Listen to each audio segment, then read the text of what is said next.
Okay. Thank you.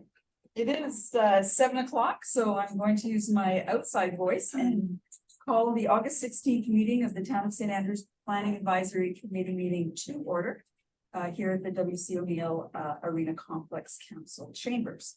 Recording attendance, I know that all members are here except for Mr. Kerr. Mr. Tanner is online joining us, which is great. Welcome and hello. So in front of us, we have the agenda for tonight's meeting. I'll look for a motion to approve the agenda. So moved. Thank you. Do I have a seconder? Yeah, thank you very much. All those in favor of approving the agenda as presented, please signify by saying aye. Aye. None opposed. We will move forward with our agenda. And as we get going, we'd like to recognize that we are on the traditional unceded territory of the West people. And that having been said, are there any declarations of conflict of interest for tonight's meeting? There being none, we're looking at the minutes from our July 19th meeting. Does anyone have a motion with regards to the minutes? Make motion to approve. Thank you very much. Do I have a seconder? Mr. Call me Kevin. I just want to call you Kevin. Yeah. Sorry. All right. So if there's no business arising from the minutes of July 19th, all those in favor of approving, please by saying aye. Aye.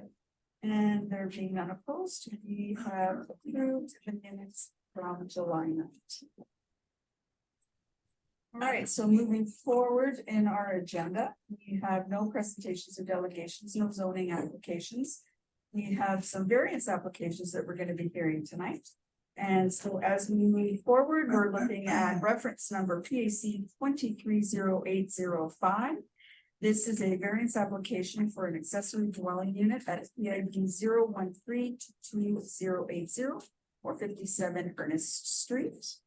And I believe this is Mr. Gopin's presentation. If you want to take us through the planning Thank report. you, Madam Chair. I'm just going to keep my video off because it seems to lag a little bit and I've got a presentation going anyways. Okay.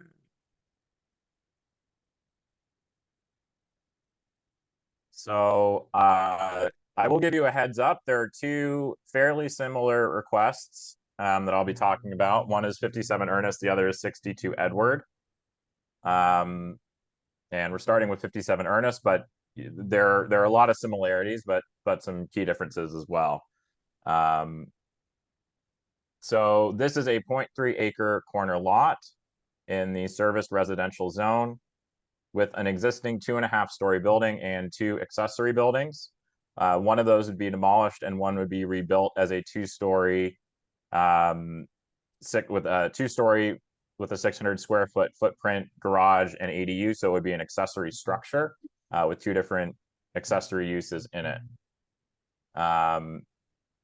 And because accessory structures are limited to 904.2 square feet of gross floor area, and this would be 1,200 square feet, that's the reason the variance request is coming before you tonight for the extra accessory structure room. So this is the lot here. It's in the service residential zone adjacent to a lot of properties in the mixed use zone. Again, here's another aerial shot. House pretty much in the middle of it, and you can see the 2 accessory structures. I think this is some kind of tree house back here that would be demolished, and then this is the structure that would be rebuilt. And this is more looking at the house, and then this is the area where the structure would be rebuilt. And a driveway would, well, that's one of the conditions, but that certainly would not be considered a driveway at this point. So this is the site plan that we have. So again, you can see that the tree house would be demolished. The existing shed would be expanded into a 2-story building with an accessory dwelling unit and some garage space for the main house. And in looking at the municipal plan, there are a number of policies I'll point out to here, but it's always worth looking at the whole municipal plan. So environment and climate change, council shall support efficient and sustainable land use and development patterns and a mix of uses and densities that support pedestrian movement and that improve energy efficiency where feasible and appropriate. So this is adding a small dwelling unit right near Water Street, where there's lots of shops and attractions and things like that, and other amenities. And then there is a municipal plan policy about permitting accessory dwelling units in all residential zones, so long as they meet all other requirements. And I think it's worth noting that if you get a variance, then you're meeting the requirements. That doesn't mean that you have to stay entirely within what is there, but if you can meet the Community Planning Act variance requirements, and that's granted by PAC, then that certainly meets that municipal plan policy. We did a 100-meter mail out and multiple letters, concerns over the process in general, the concept of densification, how variances are granted, what is a garden suite, and stormwater runoff. I think that covers most of it. And when looking at this and looking at where the proposed building would be, given that it's not in the flankage yard, but it's very close to it, it would be fairly close to the street. So to ensure streetscape continuity, having a main entrance onto Ernest Street.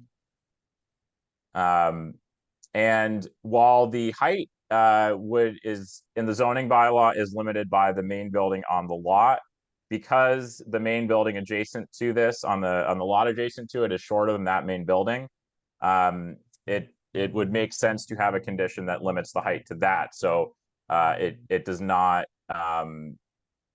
exceed the height of either of those buildings, and is clearly an accessory to both of those, even though it's not technically an accessory to the building on the other lot. So I just repeated that. There are some additional requirements before a building permit would be issued, including public works approval for sewer, water hookups, and including a driveway. A lot grading plan would be required as well. Driveway and parking, there's a condition about that conforming to the zoning bylaw, but that would be necessary no matter what.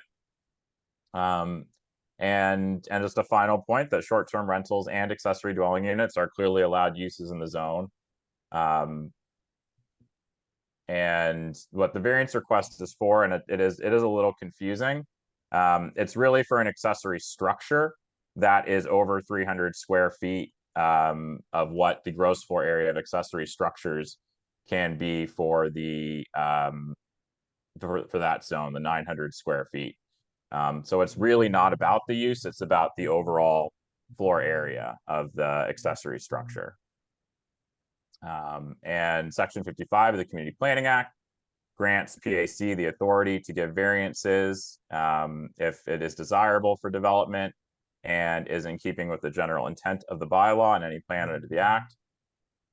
And the recommendation is, if PAC is going to approve the variance, there are some conditions that I'm recommending: that the main entrance of the accessory dwelling unit faces Ernest Street, that the structure does not exceed the height of the existing main building at 45 Ernest Street, that approval from Public Works is granted for water and sewer hookups and a new driveway curb cut before construction, a driveway meeting the conditions of zoning bylaw Z2201 is installed, and if used as a short-term rental, it complies with the tourism accommodation levy bylaw. So PAC, in their decision, they can motion to approve the variance and accept staff recommendation, motion to approve the variance with modified or additional conditions, or fewer, or motion to table the application for more information. If you do that, you should specify what kind of information you're looking for, or you can motion to reject the variance. And at that time, I will turn it back over to you, Madam Chair. Well, thank you very much, Mr. Goble. At this point, I would look at the committee to see if they have any questions specifically for the planner.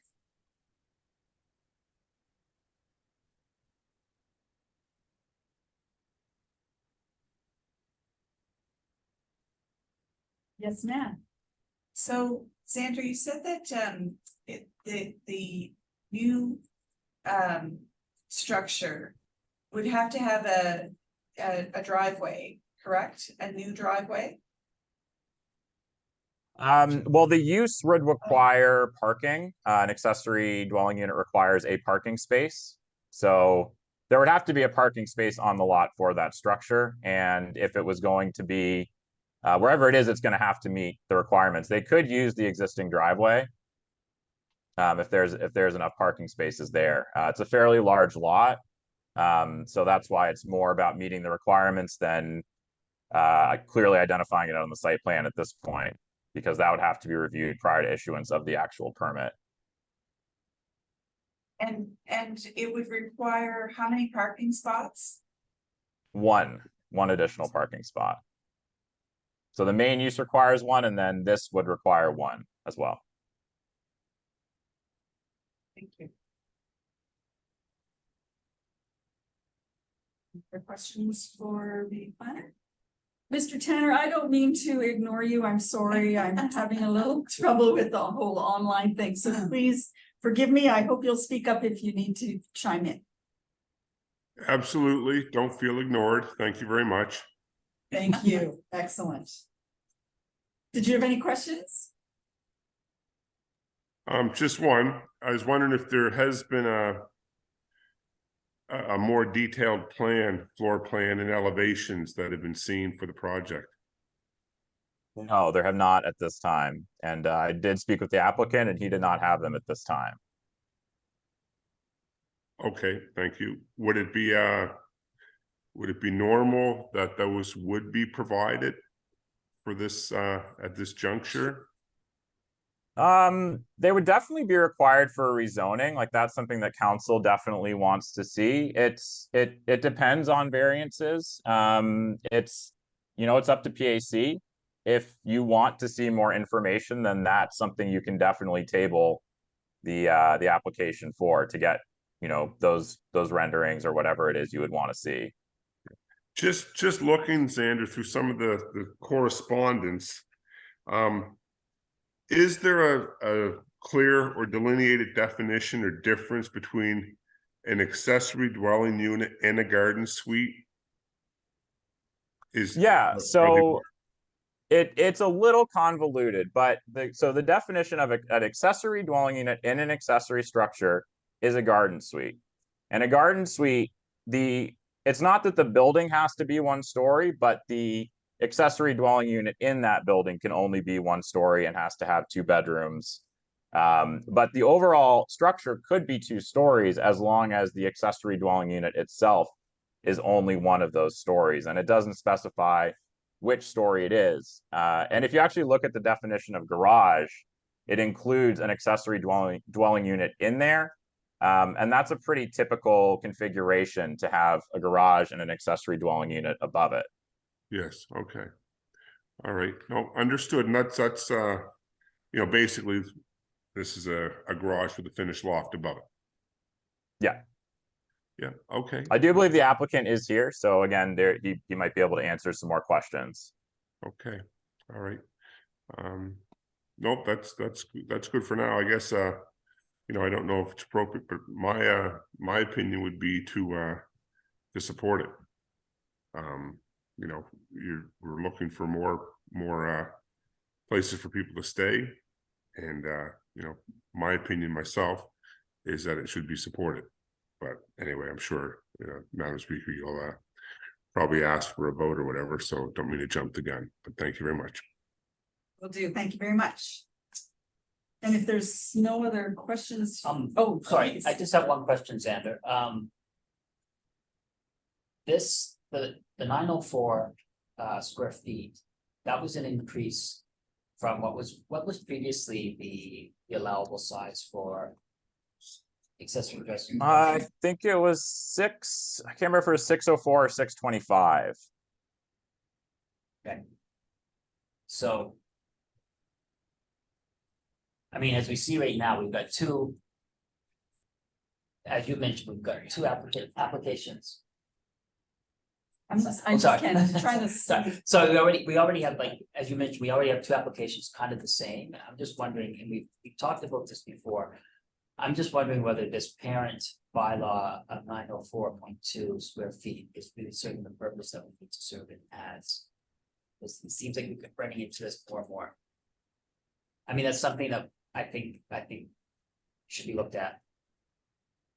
Somehow, because we've already, like, we're asking to increase the size, we've already increased the allowable size. We're still getting the same ask from us. It's an increase.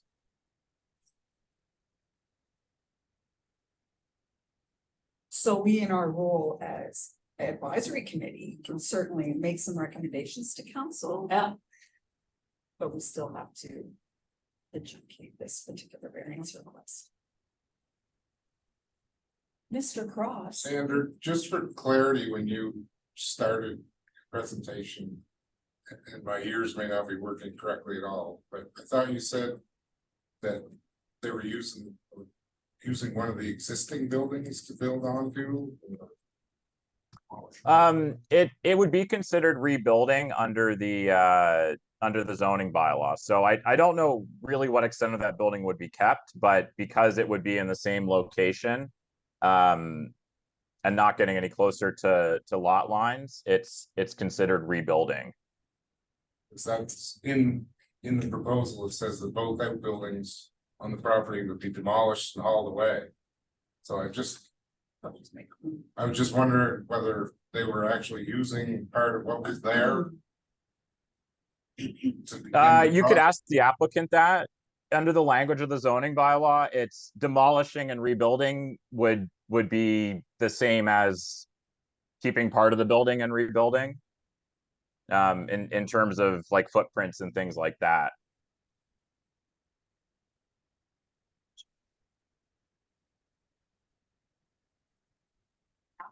So we have the. We have the it's 7 Ernest. Lost everything. Yeah, I did. Oh, Paul. I didn't even. Apologies.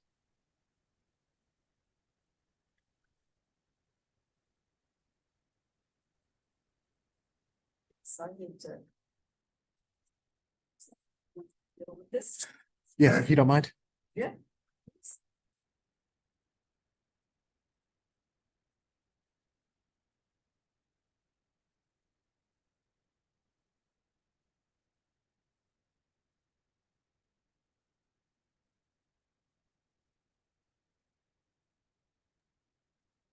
Oh, is it supposed to be quiet there?